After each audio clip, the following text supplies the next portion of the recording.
Muy buenas, bienvenidos todos de nuevo a Tuitea. Hoy es el día en el que hablamos de neurociencia y lo hacemos con José Ramón Alonso, un lujo para nuestro canal, para Tuitea, que nos acerca a la ciencia, a la neurociencia y al autismo. Bienvenidos, hoy os vamos a hablar de las neuronas espejo.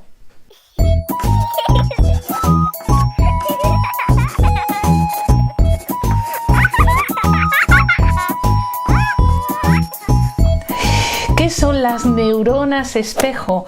Muchos padres de niños con TEA nos hemos familiarizado con este concepto, pero ¿qué hay de cierto en la relación entre la disfunción en estas neuronas y el autismo? José Ramón Alonso es neurobiólogo, científico, divulgador, escritor. ¿Qué tal? Muy buenas, bienvenido de nuevo a Tuitea. Buenos días, un placer estar contigo y con todos vosotros que nos escucháis. Las neuronas espejo, se sabe que existen, pero se sabe que existen en monos. ¿Existen también las neuronas espejo? ¿La ciencia ha podido demostrarlo en humanos? Bueno, creemos que sí. Ahora lo explico un poco porque si no va a parecer esto de creencias algo así. Las neuronas espejo se descubren por casualidad y se descubren en un experimento realizado en monos. Entonces, un grupo de investigadores italianos estaban estudiando cómo funcionan los movimientos cuando un mono coge una cosa. Imaginaros que coge un plátano. Entonces, para entender cómo el cerebro da las órdenes, cómo, claro, tú tienes que ir con la mano ni demasiado lejos ni quedarte corto, tienes que acertar en el punto en el que está, tienes que combinar tu visión, tu percepción con la planificación de esos movimientos. Y eso lo hacemos a una velocidad vertiginosa, o sea, estamos constantemente interactuando con nuestro ambiente, ¿vale? Entonces, para ver qué zonas del cerebro se activaban, ellos hacen una técnica que se puede hacer en animales, pero no es conveniente hacerla en humanos y lo vamos a entender con mucha facilidad. Ellos ponen un electrodo en la cabeza. Un electrodo es como un alambre afilado, como si fuese una aguja larga. Y entonces, esa aguja está... Lo explico un poquín porque si no, no se entiende. Bien, bien, bien. Está tinta con barniz, menos la punta. La punta con un poco de lija, la quitas la punta. Entonces, cuando esa fina aguja penetra en el cerebro, la punta es capaz de recoger las corrientes eléctricas que haya en ese punto determinado. Ya. Entonces, por eso es por lo que eso no es... Normalmente, aunque sí que se han hecho algunos experimentos, normalmente no se puede hacer en humanos porque es mucho el riesgo. Tienes que haber un boquete en el cráneo, tienes que bajar esa aguja que va matando neuronas según va atravesando. O sea, hay un pequeño daño. Y, digamos, los comités éticos son muy estrictos en este aspecto. Bueno, entonces ese mono que estaba, que se le ponía una tarea, que es, ya te digo, coge este plátano, lo hacía e iban viendo qué zonas del cerebro se iban estimulando cuando el mono hacía ese movimiento. Y la sorpresa fue que en un momento de los determinado el mono estaba quieto, pero uno de los investigadores fue a coger el plátano, pues imagínate, para ponerlo en otro sitio, quitarlo o despejar la mesa. Y las mismas neuronas que habían disparado cuando el mono cogía el plátano, se pusieron a activarse, a disparar, cuando el mono vio coger el plátano. Entonces, las mismas células eran cuando uno lo hace o uno ve hacerlo. Y por eso se llamó neuronas espejo, porque era mono ve hacer. O mono hace, mejor, mono hace, mono ve hacer. Y entonces ahí se abrió un enorme debate porque eso podía ser interesante para muchas cosas. Y te pongo algún ejemplo. Para aprender por imitación.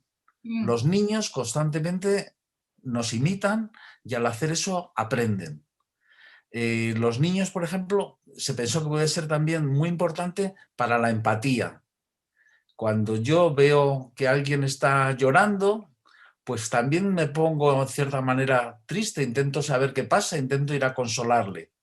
Entonces, se vio también que intervenía con el lenguaje. En el lenguaje también hacemos muchas de estas cosas. Entonces se pensó, pues lenguaje, vida social, empatía, pues a ver si esto va a tener que ver con el autismo. Claro, es que nos estás contando gran parte, si no la mayoría, de las dificultades de los niños con TEA o CEA. Eso es. Entonces, el problema es que en los seres humanos tenemos aparatos que son una maravilla, que se llaman técnicas no invasivas o técnicas de neuroimagen, que son lo que llamamos un escáner, que nos meten en un cacharro y nos hacen una resonancia y nos pueden ver el interior de nuestro cuerpo sin generarnos ningún daño.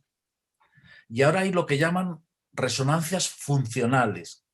¿Qué quiere decir? Es lo mismo, te meten en un cacharro, te ven la actividad, pero te permite entender qué zonas se activan del cerebro. Imagínate con una tarea, que es que a mí me ponen dentro una pantalla pequeñita de ordenador dentro del aparato, del escáner, y me enseñan el vídeo de alguien cogiendo el plátano.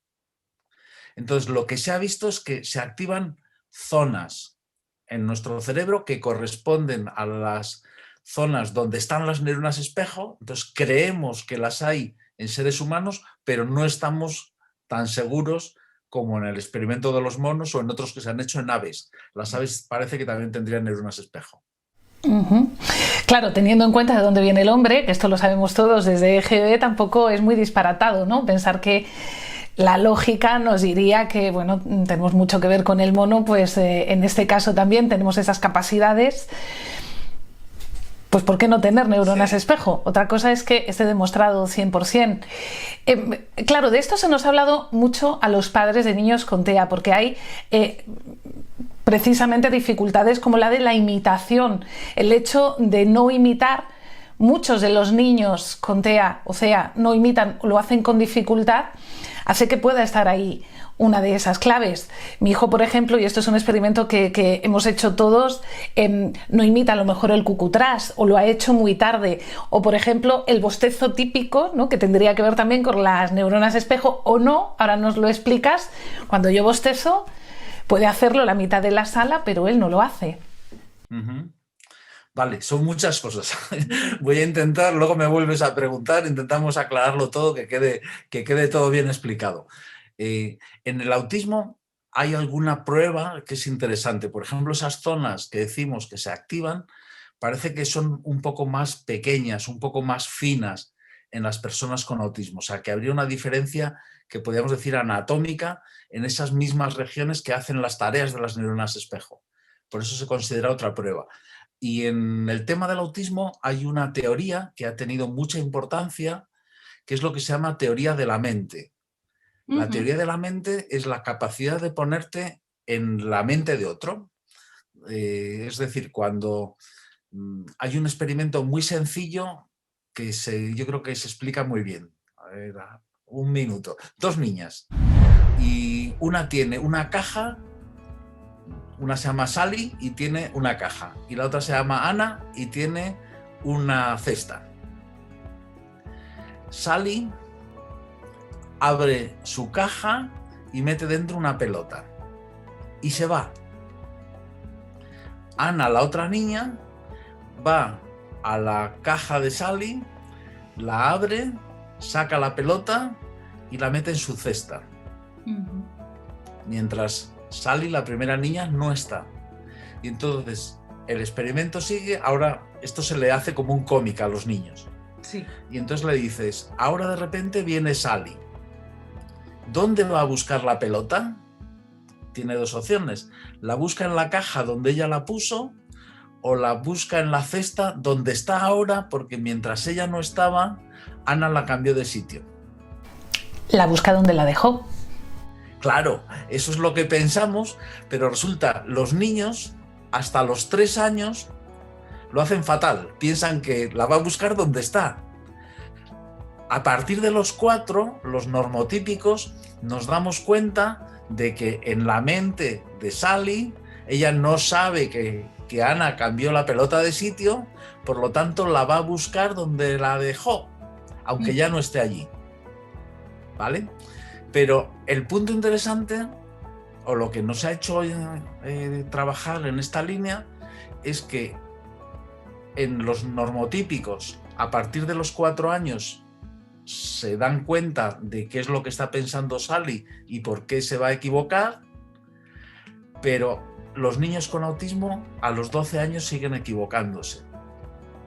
Entonces, se supone que no son capaces de ver la situación desde el punto de vista de Sally. Entonces, eso es que les cuesta mucho ponerse, lo que decimos normalmente, en los zapatos de otra persona. Yo sí pienso que muchos sí que son empáticos, muchos sí que se dan cuenta de la situación, pero a veces les cuesta ese trabajo de pensar qué es lo que otra persona piensa o puede sentir, o te dicen cosas que dices, bueno, es que no se da cuenta que esto me duele. No se da cuenta, no hay ninguna maldad. Es simplemente que algo que los demás hemos aprendido de una forma muy natural, sin que nadie nos lo enseñe, que es ese proceso de mentalización, de atribuir a otra persona emociones, pensamientos, intenciones, que un niño aprende a usar muy pronto en su propio interés, ¿no? Para que le vaya bien a él mismo. El niño con autismo no lo hace de la misma manera. Entonces, esa teoría de la mente o la mentalización afecta mucho en la vida cotidiana. Ya, claro, me está viniendo a la mente algo que hace mi hijo y que complicaba mucho la comunicación. Hemos trabajado desde niño con Sefer, con lengua de signos, y también con PECs o con pictogramas, y en muchas ocasiones ocurre eso. Bueno, en muchas ocasiones no, ha ocurrido siempre. Él se acerca hasta el pictograma y lo señala, pero no se fija si yo lo estoy viendo o no. Él piensa simplemente que se está comunicando por el hecho de signarlo, de tocarlo, aunque yo no lo esté viendo. Es algo que ahora, con un comunicador digital que ya tiene voz, estoy tratando de resolver, pero efectivamente él no parece entender que yo tengo que formar parte de esa comunicación, ¿no? Para que la comunicación exista. Pero me pregunto, porque hay algo que nos da mucho miedo a los padres de niños con autismo, y es el tema de la neuroplasticidad. Siempre te dicen que el cerebro es mucho más plástico, es mucho más moldeable hasta los 6, 8 años como mucho. Entonces, todo lo que tiene que ver con el cerebro y las conexiones neuronales, quiero decir, si mi hijo, por ejemplo, tiene muchas dificultades para imitar o para empatizar a esta edad, 6, casi 7 años, ¿ya va a ser muy difícil que lo haga? No, tengo buenas noticias. Vamos a ver. La cosa es la siguiente. Nosotros en mi laboratorio nos dedicamos a eso, a plasticidad neuronal, ¿vale? Es lo que trabajamos con ratones, sobre todo. Y el resultado así más importante de los últimos años, no solo de mi grupo, sino de todos los que a nivel mundial trabajan esto, es que la plasticidad es mucho más potente y mucho más prolongada de lo que se creía. Antes había muchas cosas que decías, si no lo hace en esta época ya no lo va a conseguir. Si no ha hablado a esta edad ya nunca va a hablar. Entonces, lo que estamos viendo es que la plasticidad, como digo, es muy prolongada y hay experimentos que a mí me parecen impresionantes. Mira, uno lo ha hecho un grupo alemán en la India. Y dices, ¿por qué en la India? Porque allí hay analfabetos y en Alemania no. Entonces, les han hecho uno de estos escáneres cerebrales para ver cómo es el cerebro, si ya digo, sin hacer ningún daño, a personas analfabetas adultas, entre 40 y 60 años. Les han enseñado a leer y a escribir y a los 6 meses les han hecho otro escáner. Y lo que han visto es que en un adulto de 40 o 60 años el cerebro había cambiado un montón, había conexiones nuevas, había unos cambios solamente por el hecho, que es importante, de leer y escribir. Y es otra prueba que decimos, yo tengo un amigo que se ha jubilado y quiere aprender a tocar el piano, que es el sueño de su vida, de esos sueños que uno guarda para la jubilación. Y entonces, pues yo le digo, como le gusta, como le está dedicando tiempo, cada vez toca mejor. Y es una prueba de la plasticidad neuronal. Entonces yo digo, en los niños hay muchas cosas que antes se pensaba, esto que decimos, si no lo ha hecho para tal edad, jamás lo va a conseguir. Se ven cada vez más y más y más excepciones. Niños que a edades mucho mayores tienen cambios muy importantes. Entonces, la plasticidad, digamos, va en nuestra ayuda. Y también el cerebro responde a todas las edades. Entonces, no tenemos nunca con los niños que tirar la toalla. Tenemos que seguir trabajando. Esto es un tema de constancia muchas veces y las cosas no, yo digo, no hay milagros, pero hay el milagro del trabajo constante, prolongado, repetido, eso sí que funciona y ya os digo, es decir, no tengas ese miedo de que la ventana se cerró, que es lo que nos decían antes, que había ventanas en el neurodesarrollo. Sí que es cierto, es decir, pues pensad en un idioma. Cuando eres un bebé lo aprendes a una velocidad vertiginosa y con una perfección, pues lo decimos. Pero si eres mayor, y ya digo, no jóvenes como nosotros, los que estamos aquí, sino la gente muy mayor puede aprender un nuevo idioma y lo aprende muy bien. Y lo aprende porque se mantiene esa plasticidad neuronal toda la vida. Entonces dices, hombre, pues tengo un acento, no lo hablo como el que lo ha aprendido de bebé. Pues es posible, porque ya digo, no tenemos esa flexibilidad tan maravillosa de un recién nacido. Pero aprendemos y somos capaces de conseguir, como tú me planteabas, nuevos objetivos. Ajá. Entiendo, por tanto, que no solo existe esa plasticidad, aunque lógicamente vaya decayendo, sino que además se puede entrenar. Quiero decir, sí. Mi hijo no imita, ¿puedo entrenarlo con el famoso cucutrás, con otro tipo de ejercicios?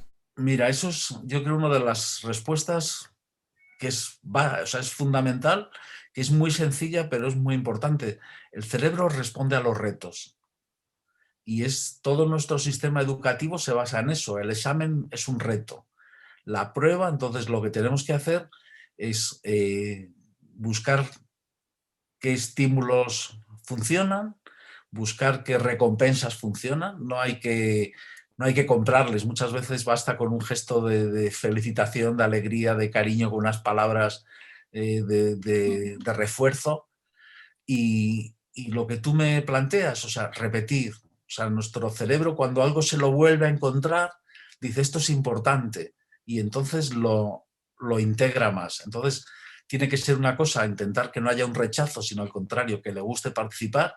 Vemos que las cosas que le gustan, estoy seguro que las aprende con una velocidad notable. Y eso, y es el trabajo del maestro, pues acordaros de vosotros mismos cuando nos enseñaban a escribir y estabas ahí haciendo palotes uno detrás de otro. Pues eso al principio es muy difícil, o colorear y se te salían todos los colores fuera de la silueta. Pero luego lo aprendes y si lo sigues practicando, que ese es el punto clave, igual que seguimos escribiendo, pues resulta que lo haces magníficamente y a una velocidad asombrosa, no como antes cuando tenías que pensar si la D tenía la barriguita a este lado o la tenía al otro, no, o sea, ya sale, decimos, de seguido, ¿no? Eso es lo que hace nuestro cerebro. Entonces, ponerle retos, buscar recompensas y trabajar, o sea, hacer ejercicios de lo que sean amenos, que no sea una tortura, ni para los niños, ni para los padres o los profesionales, ¿no? Y hay cantidad de cosas, y ver un poco lo que te digo, es decir, ¿qué es lo que le gustan? Los dinosaurios, pues yo me digo, si trabajáis sumas, suma dinosaurios, no me sumes peras, suma dinosaurios, ¿vale? Y repetir, todo se entrena, y entiendo que las neuronas espejo también. Eso es, o sea, todo nuestro sistema cerebral, cuando encuentra un estímulo y lo vuelve a encontrar, lo subraya. Dice, oye, esto parece que vuelve a aparecer. Y en segundo lugar, jugar con las emociones positivas. La verdad es que también funciona, pero peor las emociones negativas, que es el castigo. No, intentar buscar, decir, oye, ¿qué es lo que te digo? No le des todos los premios a la primera cosa, pero luego no te queda nada. Pero ¿qué es lo que le gusta? ¿Le gusta el yogur de limón? Bueno, pues si haces esto y lo haces muy bien, luego vas a tener un yogur de limón en la merienda, que luego ya se lo ibas a dar, pero eso no lo sabe él. Y entonces que asocie a que ha hecho una tarea, la ha terminado, se ha esforzado, y eso es lo que hacemos para educar a cualquier niño, tenga CEA o no lo tenga. Pues es un placer, José Ramón, aprender contigo sobre neurociencia, sobre el funcionamiento del cerebro y el autismo. Ha sido un placer y espero verte pronto por aquí. Muchísimas gracias, nos aportas muchísimo y de verdad es un honor tenerte en Tuitea. Muchas gracias, Juncal, es un placer y ya digo que es un encuentro muy grato. Nosotros, ya sabéis, continuamos con más vídeos en Tuitea. Nos podéis seguir en nuestro canal de YouTube y también en redes sociales, en Mundo Tuitea y en Tuitea en Facebook. Hasta pronto.